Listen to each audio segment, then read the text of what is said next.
Hello everyone, सबैजनालाई स्वागत छ। यो भिडियो अन्तिमसम्म हेर्नुहोला। तपाईँ म जस्तै बालेन शाहलाई प्रधानमन्त्रीको रूपमा हेर्न चाहनुहुन्छ भने यो भिडियो तपाईँको लागि एकदमै महत्त्वपूर्ण छ।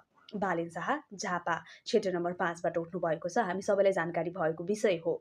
तपाईँ अब अर्कै क्षेत्रको भोटर हुनुहुन्छ र तपाईँले चाहिँ बालेन शाहलाई भोट दिन पाइनँ, अब म कसलाई दिउँ भनेर सोचिराख्नु भएको छ र बालेन शाहलाई प्रधानमन्त्रीको रूपमा हेर्न खोज्नु भएको छ भने तपाईँले आफ्नो क्षेत्रबाट राष्ट्रिय स्वतन्त्र पार्टीको उम्मेदवारहरूलाई भोट दिएर बालेन शाहलाई प्रधानमन्त्री हुन सहयोग गर्न सक्नुहुन्छ।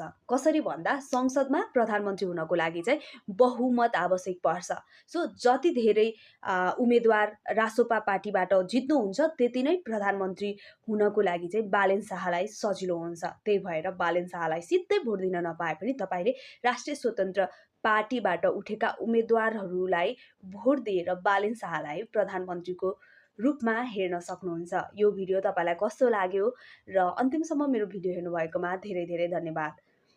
र डिस्क्लेमर चाहिँ म के दिन चाहन्छु भने म कुनै पनि पार्टीको झोले होइन, न त म बालेनको समर्थक न त म पुराना पार्टीहरूको। तर बालेन शाह एउटा नयाँ व्यक्ति हुनुहुन्छ। हामीले पुराना व्यक्तिहरूका पुराना आशाहरू र हामीलाई दिएका भरोसाहरू पुरा नभएको देखेका छौँ। अब नयाँ व्यक्ति आएर केही नयाँ हुन्छ कि भन्ने हाम्रो आशा हो र भरोसा हो। त्यस्तै गरी जेएनजी आन्दोलनमा भएको दुःखद घटनाको सम्बोधन गर्दै पीडितहरूलाई राहत दिने, पीडितहरूका समस्याहरू सुनिदिने र हाम्रो देशमा शान्ति कायम गर्ने नेता हामीलाई चाहिएको छ र यो सबै क्वालिटिजहरू चाहिँ बालेन शाहमा छ कि भन्ने हामीले आशा गरेका छौँ।